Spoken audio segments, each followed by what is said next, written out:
श्री गणेशाय नमः। श्री हरिः शरणम्।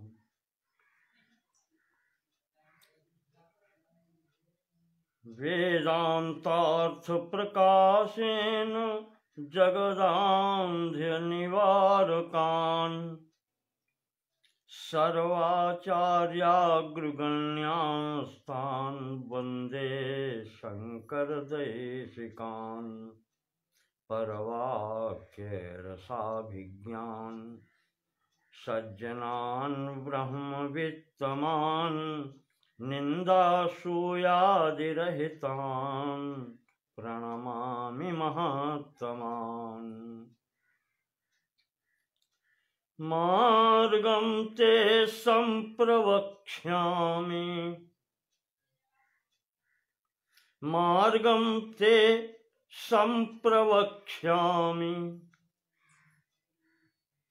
विद्यारण्य प्रकाशितम् सम्यक् नाहं विजानामि यथामति वदामि ते। श्रीमत्सर्वगुरून् नत्वा पञ्चदश्यां नृभाषयां प्रत्यक्तत्वविवेकस्य कुर्वे व्याख्यां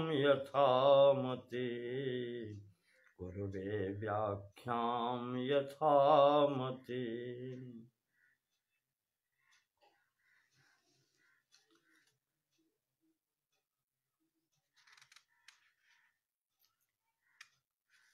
समस्त विद्वज्जनों को प्रणाम करते हुए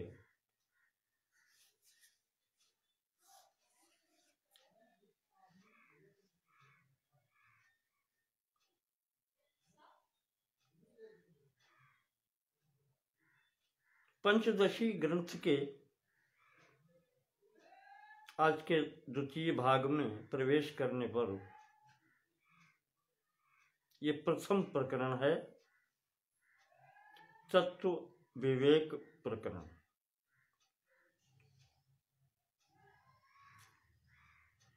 विशेष करके इसमें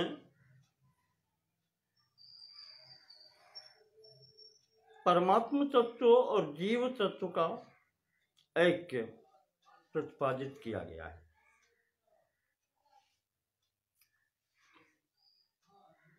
उसके संबंध में ही बात हुई है।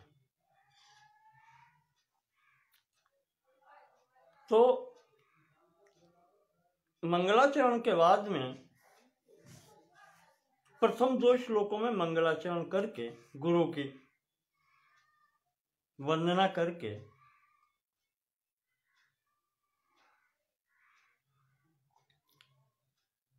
तीसरे श्लोक में विषय प्रारंभ करते हैं।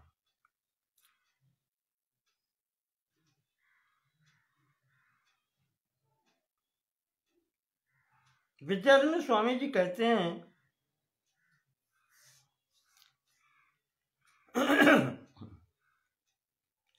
शब्द स्पर्शादयो वेद्यः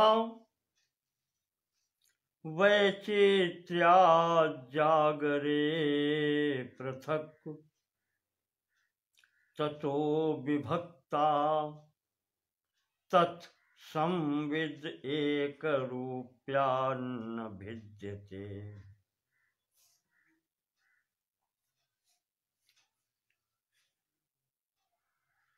कहते हैं कि लौकिक जीवन में जब हम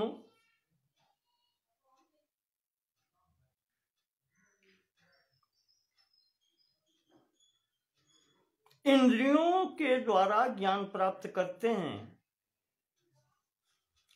तो प्रत्येक इंद्रिय एक ज्ञान प्राप्त करने का साधन होती है।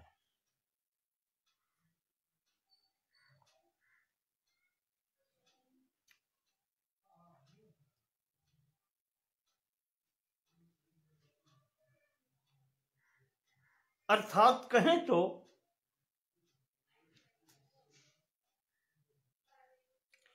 शब्द विषय का ग्रहण कान से होता है,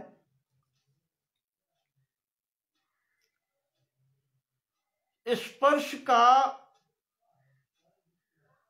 ज्ञान त्वचा से होता है, रूप विषय का ज्ञान आंखों से होता है, रस विषय का ज्ञान जिह्वा से होता है और गंध विषय का ज्ञान नासिका से होता है।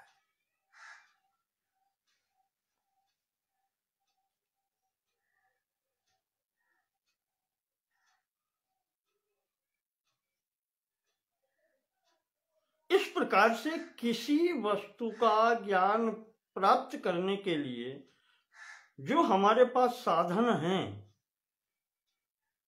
करण हैं, इंद्रियां हैं, उनसे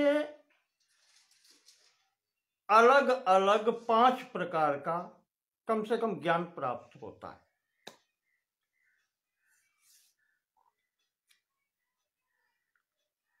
और ये सब विचित्र है। विचित्र का मतलब एक का दूसरे से संबंध नहीं है।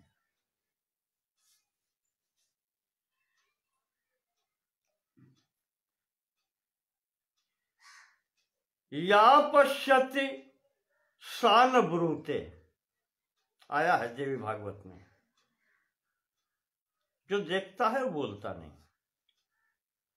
या ब्रूते सा न पश्यति, बिल्कुल उसी प्रकार से कि जो इंद्रिय देखती है वो सुनती नहीं है, जो सुनती है वो देखती नहीं है, जो सूंघती है वो सुनती नहीं है।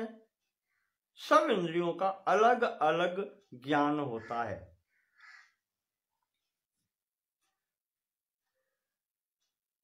वही यहां कह रहे हैं कि जागरे वेद्याः शब्द स्पर्शादयः वैचित्र्यात् पृथक्।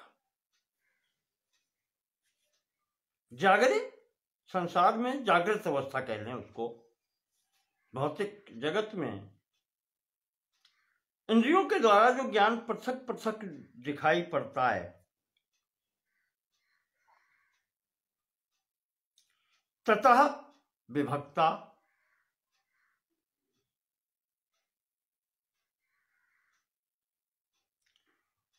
इस प्रकार से वो विभक्त जैसा दिखाई पड़ता है ज्ञान अलग अलग, पर तत्संवित, संवित ज्ञान, पर जो पांचों के मिल जाने से एक रूप्यत्वात्, एक रूप्यात्, जब वो सब एक रूप होते हैं, एक साथ होते हैं,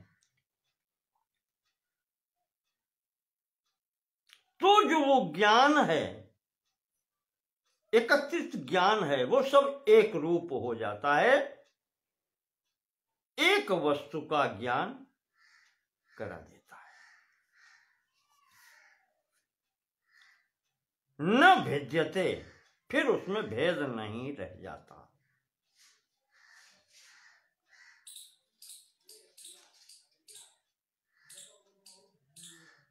उदाहरण के लिए कोई एक वस्तु ले लें,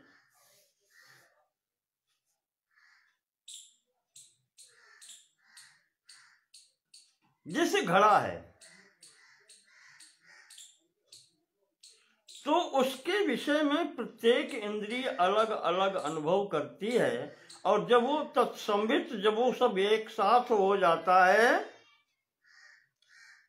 एक रूप्यात्, एक रूप हो जाता है, तब वो घट के रूप में ज्ञान उसका हो जाता है, फिर उसमें भेद नहीं रहता। फिर वो कुल मिलाकर के अगर कोई पूछे तो कहते हैं कि ये घड़ा है, ये घट है।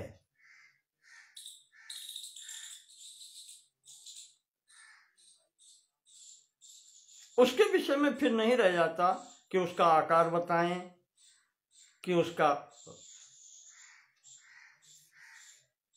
रूप बताएं, या जो भी अलग अलग से है।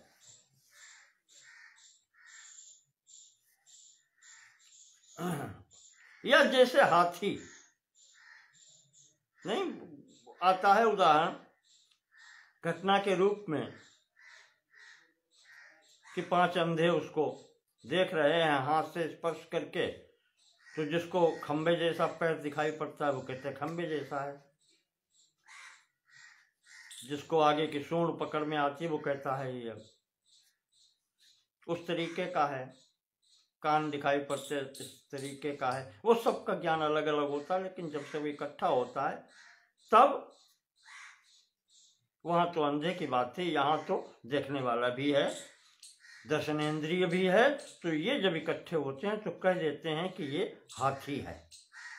अब उसको अलग अलग बताने की आवश्यकता नहीं है, न कोई प्रमाण की आवश्यकता है।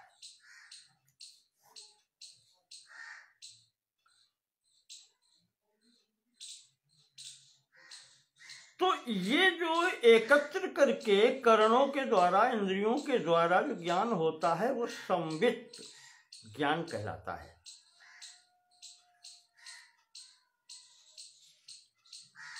ये जागृत अवस्था की बात बतलाई।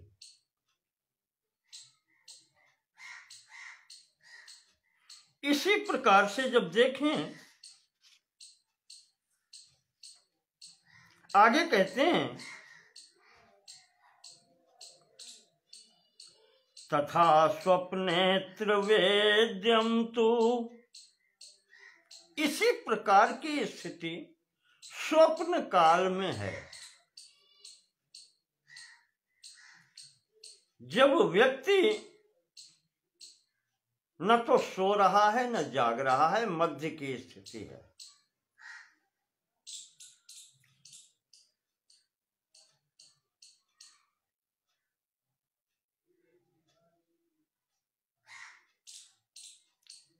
स्थूल इंद्रियां कार्य करना बंद कर देती हैं,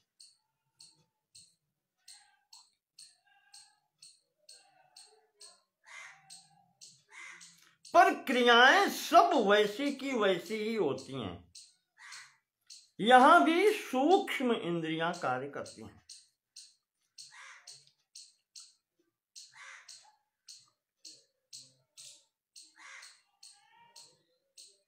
इसी कारण से अंतर केवल इतना है तथा स्वप्नेत्र वेद्यम तो न स्थिरम, वो स्थिर नहीं होता।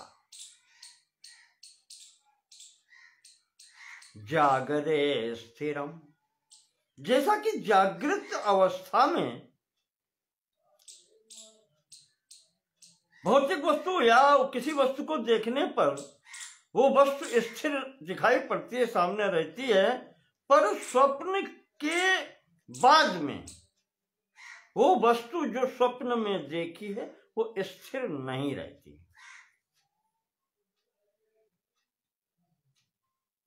तद्भेदो तस्थयोः संविद एक रूपा न भिद्यते। तो उस स्वप्न अवस्था में भी ठीक जागृत अवस्था की भांति वो सभी अनुभव होते हैं जो जागृत में हुए थे। अंतर इतना ही है कि वो स्थिर नहीं होते, जागृत वाले स्थिर, वस्तु स्थिर होती है, पर अनुभव जो ज्ञान है वो वैसा का वैसा ही रहता है।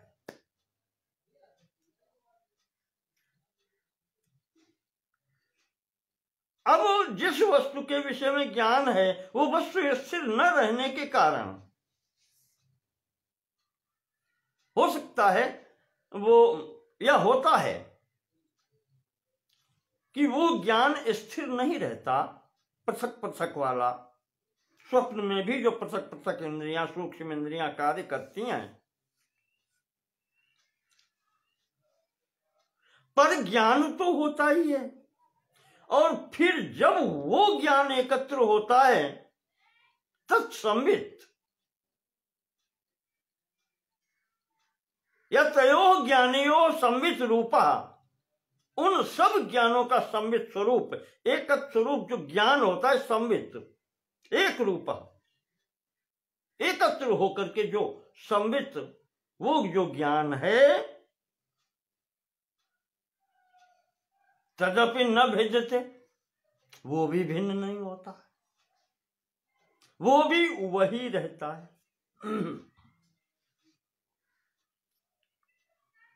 ज्ञान की बात चल रही, संवित की बात चल रही। जो ज्ञान इन करणों के द्वारा, इंद्रियों के द्वारा जागृत में प्राप्त होता है, उससे भी वो ज्ञान है। और उसी प्रकार से जो स्वप्न अवस्था में भी है सूक्ष्म करणों के द्वारा, वो भी जब ज्ञान एकत्र होता है तब उसमें कोई भेद नहीं रह जाता, वो ज्ञान स्वरूप ही हो जाता है। जैसे स्वप्न में घट अगर देखा है तो वो घट फिर एक ही रूप में दिखलाई पड़ता है, घट का ज्ञान वहां भी हो जाता है।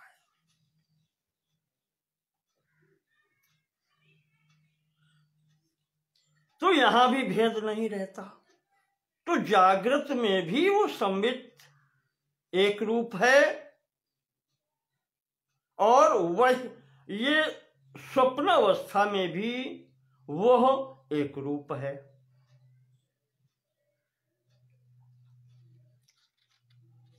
इसी प्रकार से जो तीसरी अवस्था आती है,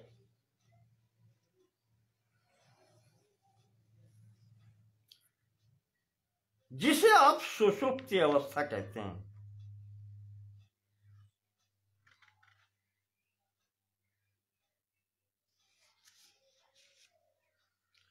सुप्तोत्थितस्य सौषुप्त तमो बोधो भवेत् स्मृति, सा चावबुद्धि विषयावबुद्धम तत्तदा तमः।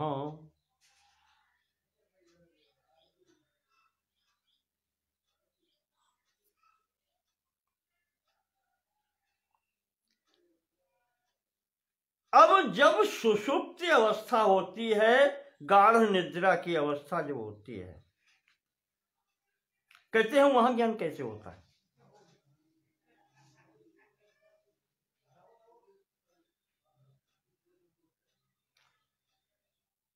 तो उसका उल्लेख करते हैं कि सुप्तोत्थितस्य सौषुप्त तमो बोधा स्मृति ही भवेत्। अर्थात सुप्तावस्था में जो बोध बना रहता है, जो ज्ञान रहता है,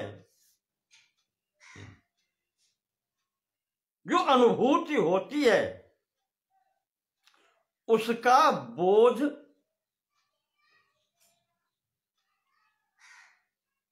उस अनुभूति को ही बाद में स्मृति कहा जाता है।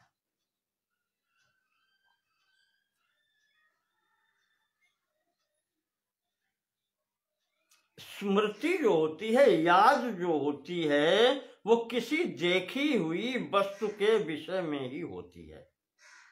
ये ध्यान रखिएगा। और अनुभूति या अनुभव तथा स्मृति, याद एक साथ नहीं होती। पहले अनुभव होता है, तब उसके आधार पर स्मृति होती है, याद आती है।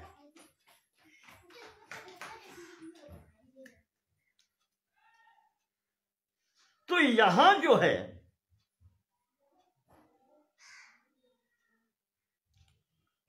सुषुप्ति काल के अंतर्गत जो ज्ञान होता है, आप ध्यान दें उस बात को। व्यक्ति जब गाढ़ निद्रा से उठता है तो वो ये कहता है कि ऐसी निद्रा आई कि मैं कुछ जान ही नहीं पाया। देखें आप, मैं कुछ जान ही नहीं पाया, ये क्या प्रदर्शित करता है? ये कौन जानता है कि मैं जान ही नहीं पाया?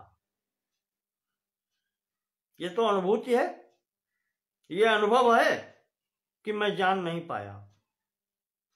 ये अज्ञान कह लें इसको। अज्ञान का भी ज्ञान होता है। ये स्मृति आती है, और स्मृति पूर्व अनुभव के आधार पर आती है। अनुभूति या अनुभव का अर्थ है कि साक्षात हुआ है।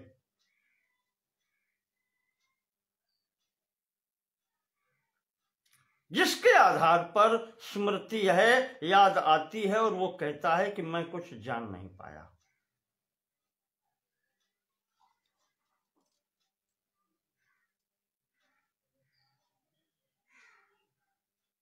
सुप्तोत्थित, सोकर उठा हुआ व्यक्ति,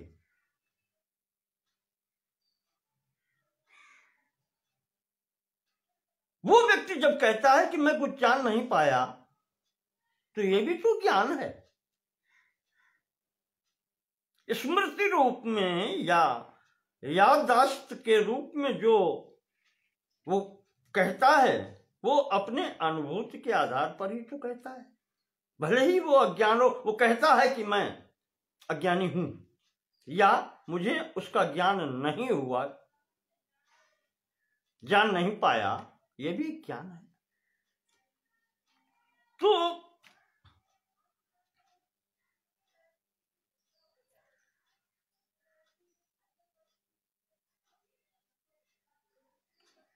ये अज्ञान भी उस संबित का ही एक भाग है, उस ज्ञान का ही एक भाग है, जो जागृत में भी था, जो स्वप्न अवस्था में भी था, और जो इस सुषुप्ति काल में भी है।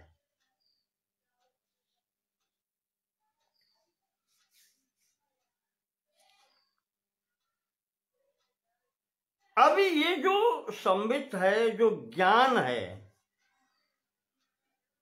किसी वस्तु के विषय में, जैसे अभी मैंने कहा घट, तो घट अलग होता है और उसके संबंधित ज्ञान अलग होता है।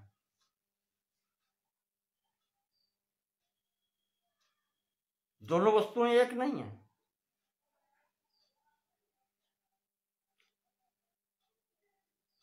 जो वस्तु है वो अलग है, और उसके विषय में जो ज्ञान है वो अलग है।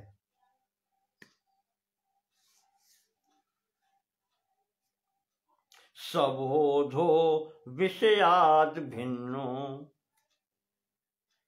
विद्यारण्य स्वामी जी कहते हैं कि वो जो ज्ञान है, बोध जो है, वो विषय से भिन्न है। न बोधात स्वप्न बोधवत,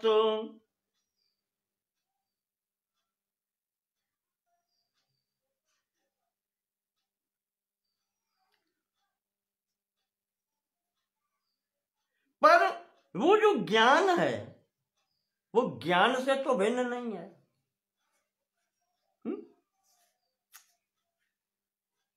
ध्यान रखिएगा, ज्ञान वस्तु से भिन्न तो हो सकता है, होता है, पर वो ज्ञान ज्ञान से भिन्न नहीं है। जो ज्ञान जागृत में था, जो ज्ञान स्वप्नावस्था में था, जो सुषुप्त अवस्था में था, वो तीनों के तीनों ज्ञान तो एक ही है। ज्ञान ज्ञान से अलग तो नहीं हो सकता है।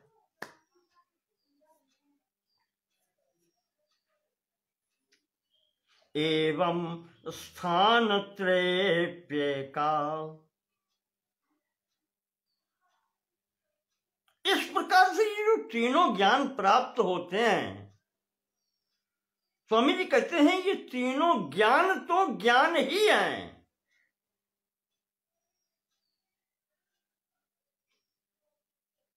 वस्तुएं अलग अलग हो सकती हैं। जागृत का घट अलग है, स्वप्न का घट अलग है, और उसी में अज्ञान का कहने घट अलग है कि मैं कुछ जान ही नहीं पाया। पर वो जो बोध है, वो जो ज्ञान है, वो एक रूप है तीनों अवस्थाओं में।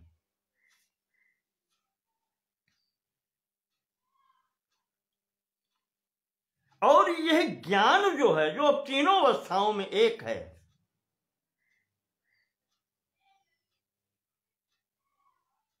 तद्वत् दिनांतरे,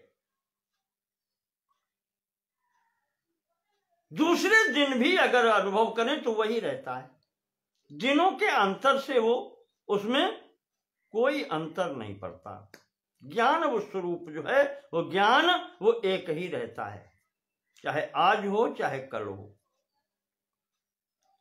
मास अब्द युग कल्पेशु,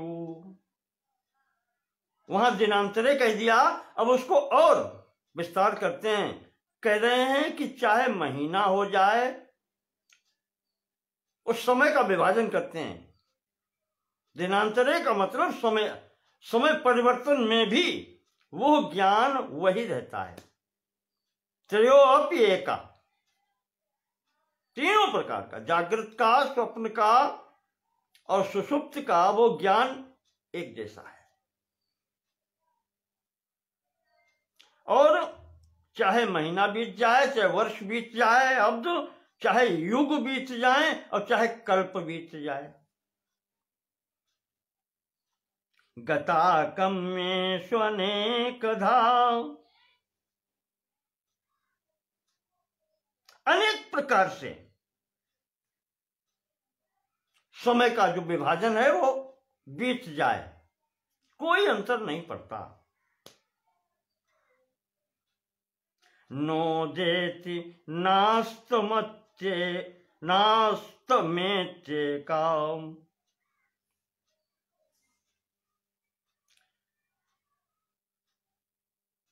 वो जो ज्ञान है वो ना तो उदय होता है और ना अस्त होता है।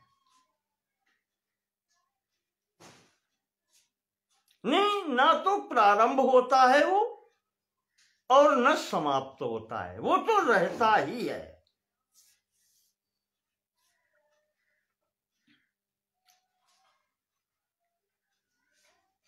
संविद ऐसा स्वयं प्रभाव, ऐसा स्वयं प्रभाव, ये जो है स्वयं प्रभ है।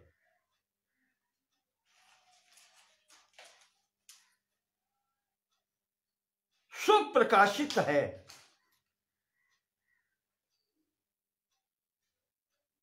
स्वामी जी कहते हैं कि ये काल पर भी आश्रित नहीं है, काल बाधित है।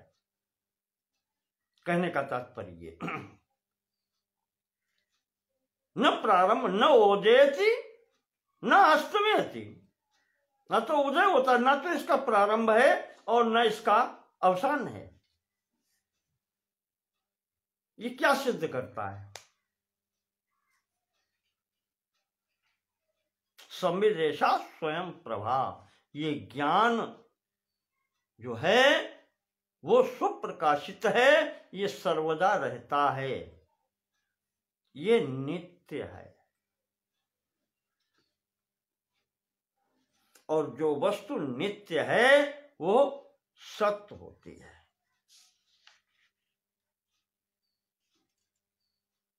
स्वयं प्रकाश रूप है।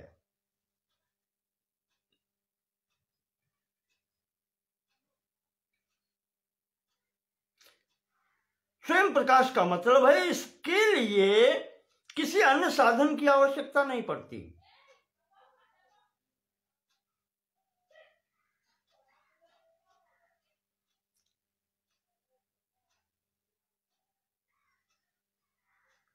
कोई भी अन्य प्रकाश की अपेक्षा नहीं होती, अन्य ज्ञान की अपेक्षा नहीं होती।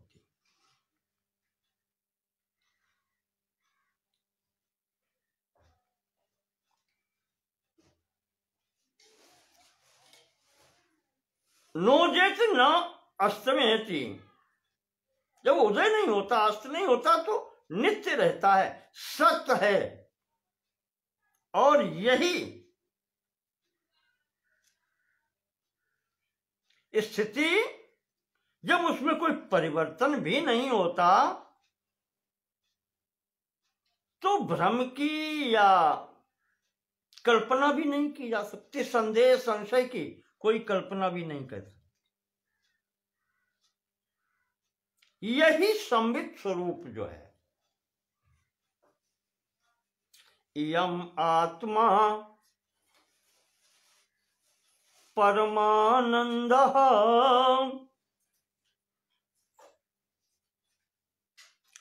पर प्रेमास्पदम यतः, यही जो संबित जिसका नाम दिया गया है, जो ज्ञान स्वरूप दिया गया है, जो अपरिवर्तित रहता है, जो काला बाधित है, जिसका आदि नहीं है, अंत नहीं है, यम आत्मा, यही आत्मा है। परानंदः,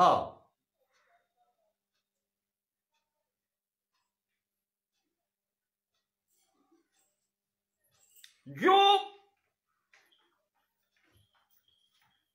आनंद स्वरूप ही यह कह लें आप उसको, पर आनंदः, परानंदः, आनंद से भी परे परम आनंद की स्थिति है।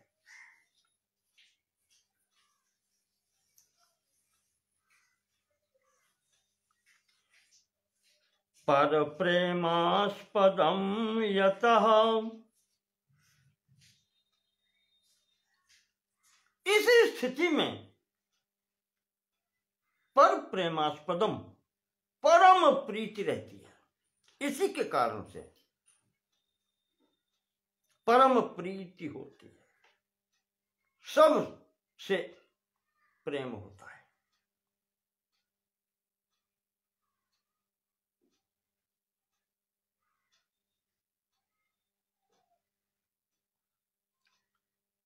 मान भूवम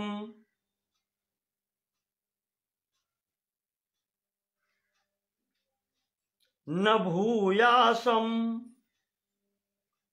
मान भूवम हि भूयासम इति प्रेमात्मनीक्षते।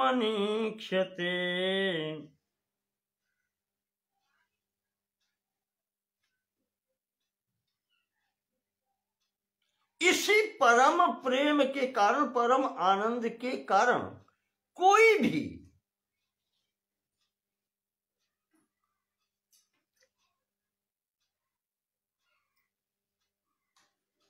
आत्मनि ईक्षते मां भूवम, मैं नहीं था, ये भी वो ईक्षण नहीं करता है।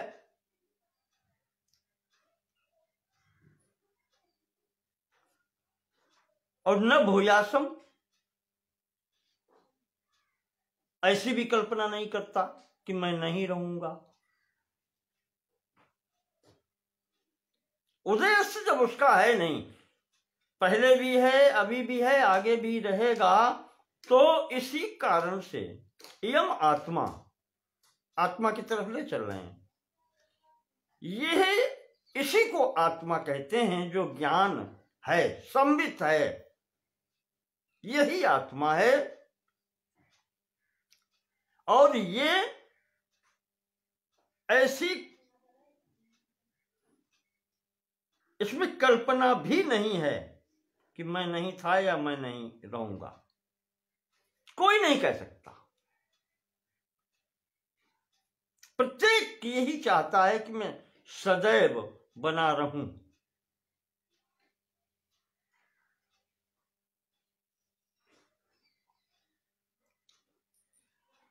तो तो इस प्रकार से इस संबित की ये सत्ता भी सिद्ध होती है जो नित्य है, सुप्रकाशक है।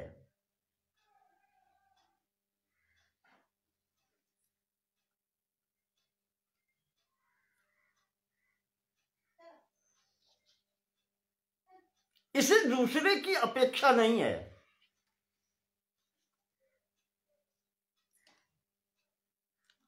तो इन सब बातों से उसकी सिद्धि होती है।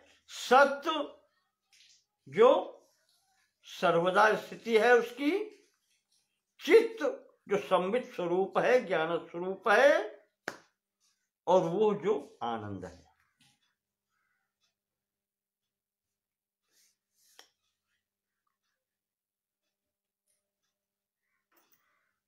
तो वो वस्तु से भिन्न है। देखें आप, अभी पहले बताया था कि ज्ञान भिन्न है और वो वस्तु भिन्न है, तो वो अलग है सबसे।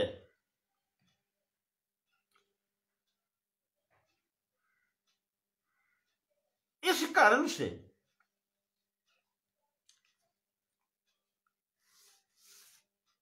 वो आनंद स्वरूप जो है उसका, वो भी भिन्न है। अब यहां पर एक शंका उठाते हैं स्वामी जी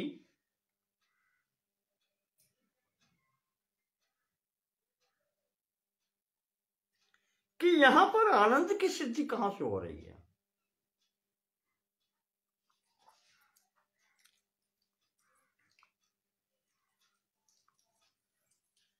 तत्प्रेमात्माथमन्यत्र नैवमन्यार्थमात्मनि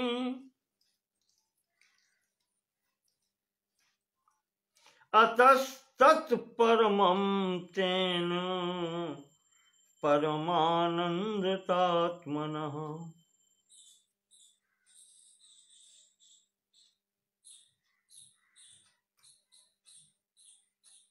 विशेष बात है,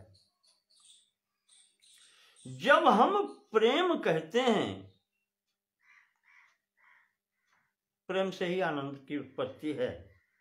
आनंद को दूसरा नाम यहां पर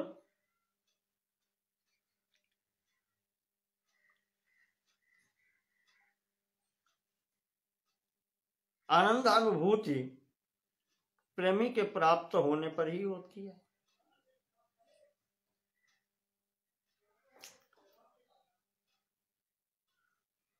या उसको कह लें कि अनुकूल वेदनीयत्वम सुखम,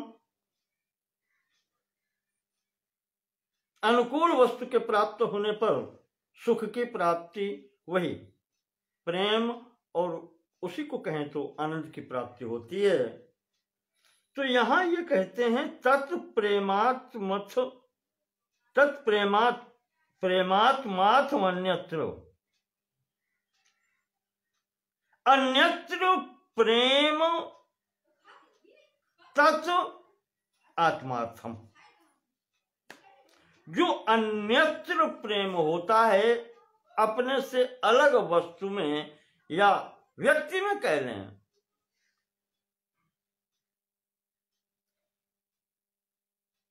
वो भी अपने लिए होता है आत्मार्थम।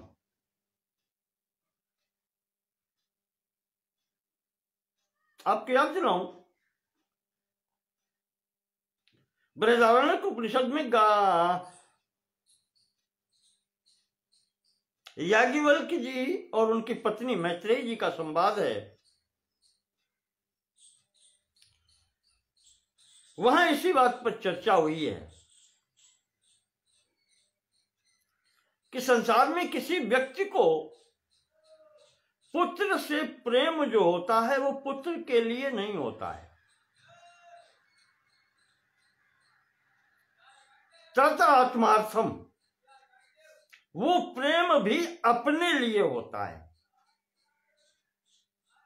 उससे स्वयं को सुखानुभूति आनंदानुभूति होती है। पुत्र से उसका कुछ भी लेना देना नहीं है, अगले प्रेमास्पद से उसका कोई लेना देना नहीं है।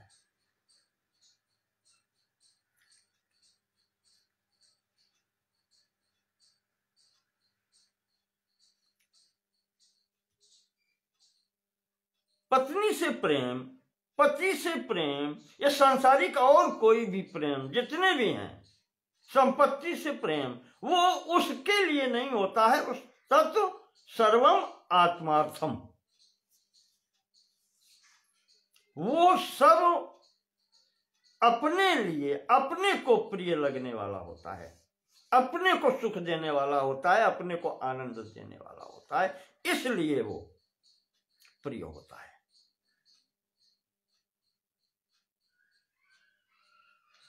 तो पुत्र से प्रेम भी पुत्र के लिए न होकर के आत्मार्थम अपने लिए होता है।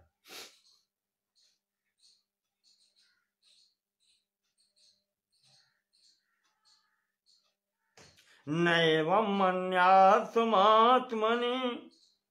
एवं आत्मनि अन्यार्थम न, पर वही प्रेम स्व अपने से जो प्रेम होता है वो अपने लिए ही होता है, और न अन्यत्र, वो दूसरे के लिए भी, वो भी दूसरे के लिए नहीं होता है।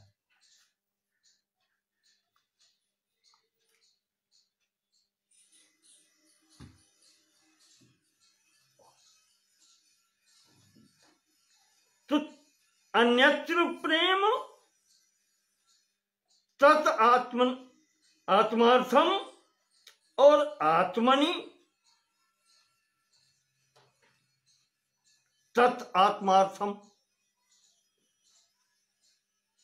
अन्यार्थम न, वो भी दूसरे के लिए नहीं है, वो भी आत्मार्थम है, अपने लिए ही है। अतस्तत् परमम, तो जो अपने से प्रेम है वो परम प्रेम है। जो दूसरे पर प्रेम है, अन्यत्र प्रेम है, वो घट बढ़ सकता है, समाप्त हो सकता है, उदय अस्त हो सकता है, पर जो स्वयं से प्रेम है तो वो तो पीछे कह चुके हैं, नित्य है, नित्य रहने वाला है, इसलिए यह आनंद की पराकाष्ठा है, और इसको ही परमानंदतात्मनः अतस्तत्परमं तेन, ये जो आत्मा के लिए जो प्रेम है, अपने प्रति जो प्रेम है, यह परम प्रेम है, और इसी को परमानंद कहते हैं। ये चरम, ये पराकाष्ठा है प्रेम की, इसके आगे प्रेम फिर हो नहीं सकता। यह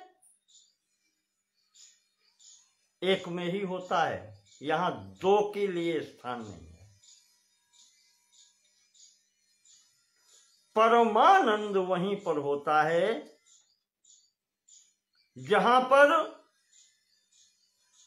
स्वयं से ही स्वयं का प्रेम होता है। इससे बढ़ के पराकाष्ठा अन्यत्र है ही नहीं।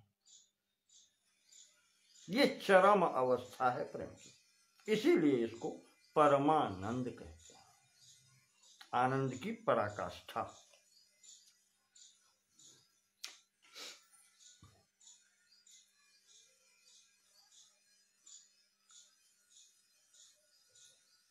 तो यह परमानंद की स्थिति दिखलाई आपको। संबित की एक रूपता, नित्यता, ज्ञान स्वरूपता, स्वयं प्रकाशकता, और परानंद की, परमानंद की स्थिति अपने में, यम आत्मा।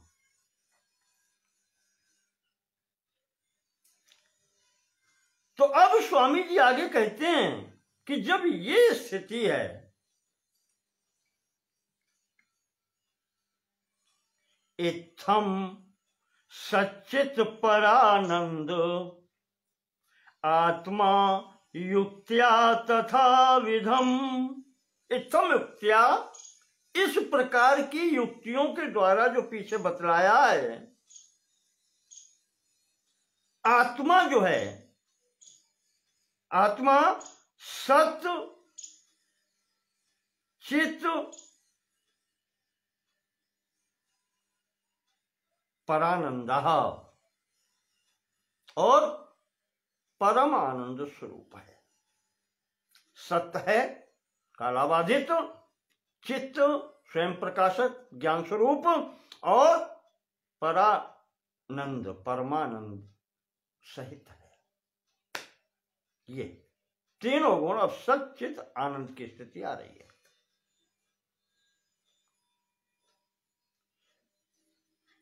तो इत्थम युक्त्या, इस प्रकार की युक्तियों से जो पीछे बताया है, आत्मा सत चित परानंद,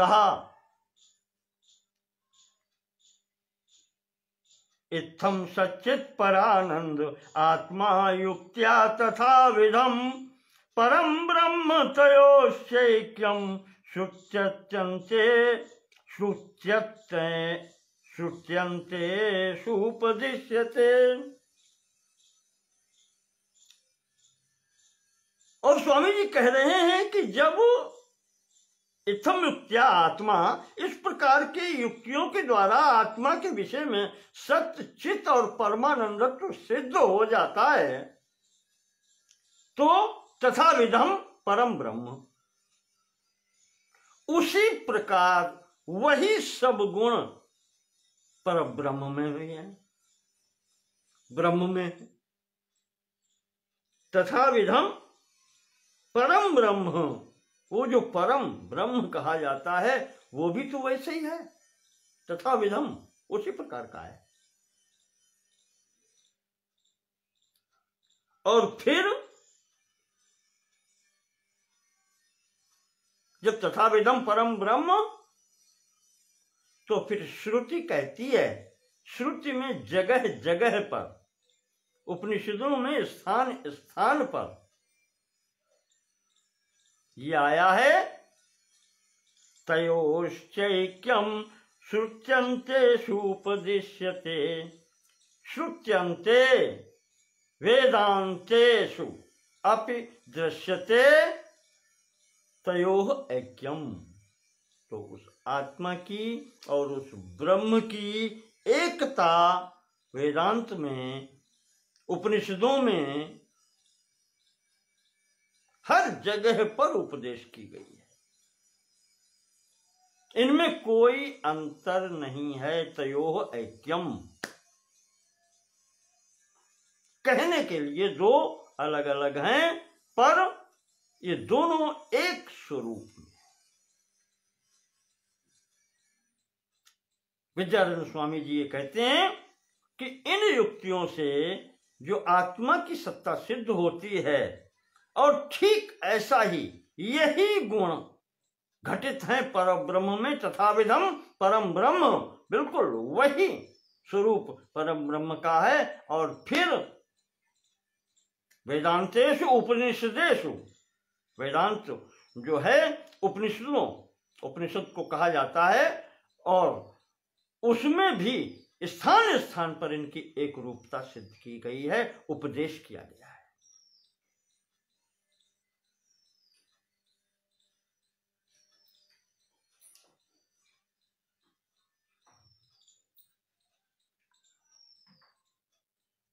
कहीं भी आप चले जाए, इसीलिए ये महावाक्य जो हैं,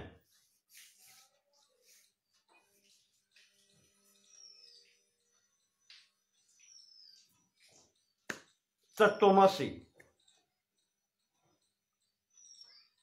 प्रज्ञानम ब्रह्म सोहमस्मि, ये क्या प्रदर्शित करते हैं? यही उपदेश तो है। तत् और त्वम, तत्त्वमसि जो कहते हैं, तत् और त्वम का भाव यही तो है, तयो ऐक्यम, संबित स्वरूपम, आनंद स्वरूपम, सत स्वरूप।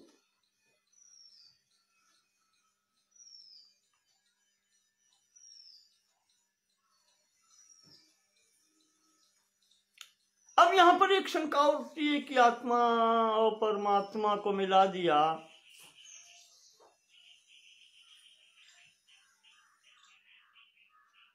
तो क्या दोनों जगह आनंद भी एक जैसा ही है?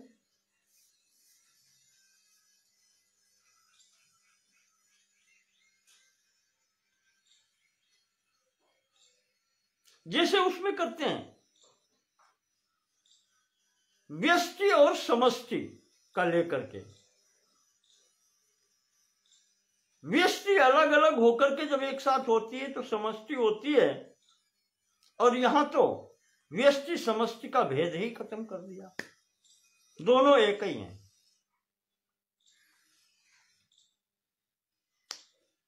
उसका उत्तर देते हैं स्वामी जी, अभाने न परम प्रेम, भाने न विशेष प्रभाव।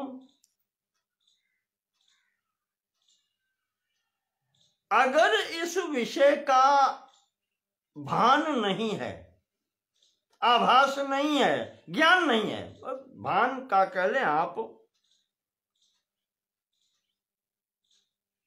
भान को क्या कह सकते हैं?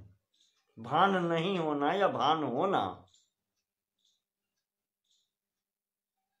बुद्धि पर निर्भर करता है, अनुभव पर निर्भर करता है, ज्ञान पर निर्भर करता है। लोग नहीं कह देते हैं कि मैं तो पहले ही जानता था, ये भान था मुझे कि ऐसा होगा या ऐसा हो रहा है। तो ये जो भान है, तो स्वामी जी कहते हैं कि अभाने, अगर उस आनंद का भान न होता, न परम प्रेम, तो परम प्रेम नहीं होता। परम प्रेम की अनुभूति कैसे होती?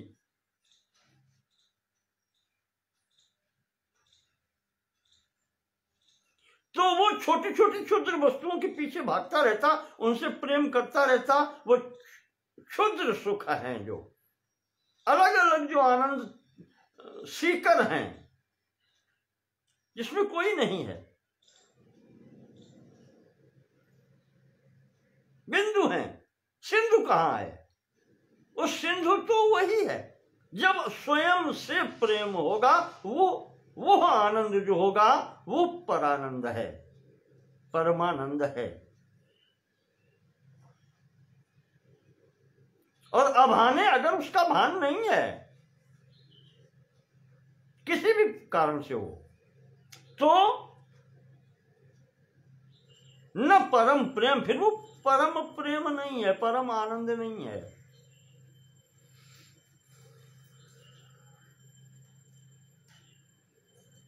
और भाने न विषय स्पृहा, और अगर भान है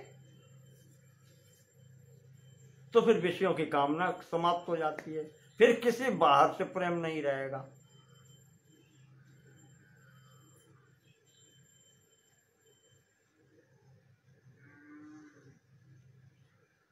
भान नहीं है तो वो भी नहीं है, फिर पर आनंद नहीं है। और अगर भान है तो बाहर का फिर कोई आनंद ही नहीं है। न विषय स्पृहा, फिर उसकी विषयों में स्पृहा नहीं रहती, कामना नहीं रहती, वासना नहीं रहती।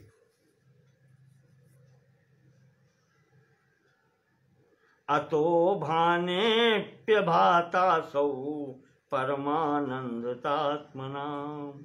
अतः आत्मानः असौ परमानंदता भाने अपि अभाता।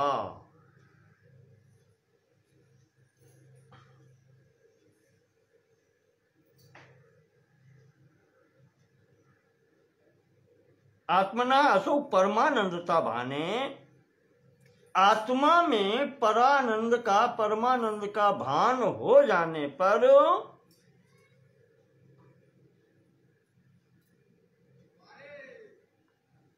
अपि अभाता,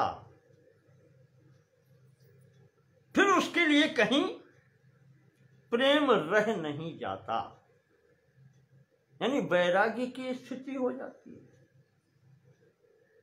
ये इशारा कर रहे हैं। इसीलिए आत्मा को परमानंद स्वरूप कहा गया है, क्योंकि ये प्रेम तो सभी को होता ही है।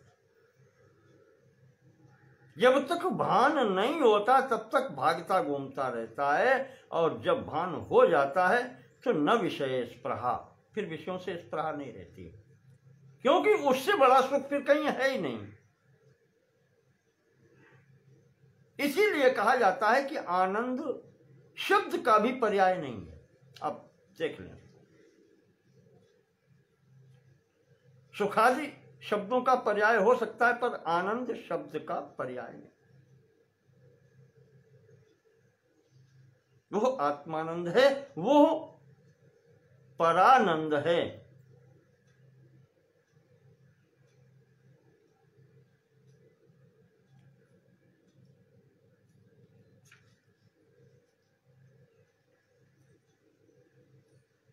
इसको आगे बढ़ाते हैं स्वामी जी।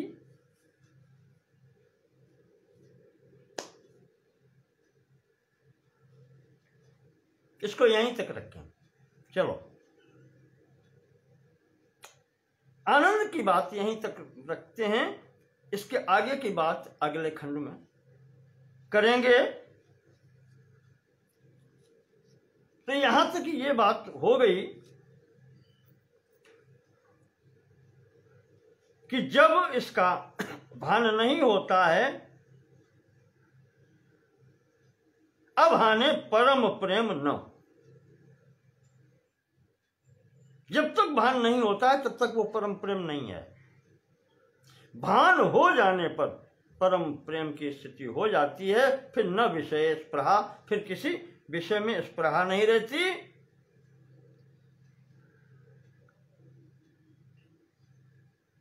और जब स्वयं में ये स्थिति हो जाती है, आत्मना असौ परमानंदता भाने, यह परमानंदता का भान इस आत्मा में जब हो जाता है तो अभाता, फिर वो बिना भान वाला रह नहीं जाता, यानी फिर वो भटकता नहीं है इधर उधर। जब स्पृहा कहीं नहीं रही, किसी वस्तु में नहीं रही, किसी व्यक्ति में नहीं रही, चराचर सृष्टि में नहीं रही,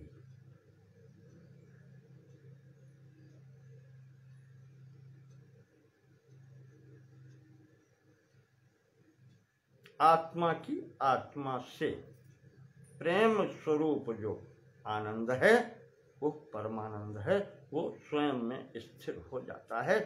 यहां तक की बात रखेंगे। इसके बाद में फिर इसको और पुष्टि करते हैं आगे लेकर के, फिर हम आपको अगले खंड में बताएंगे। गंभीर विषय थोड़ा थोड़ा लेकर के चलते हैं, समझने का प्रयास करते हैं। जैसे आप लोगों को मैं बता रहा हूँ, मैं भी समझने का प्रयास करता हूँ।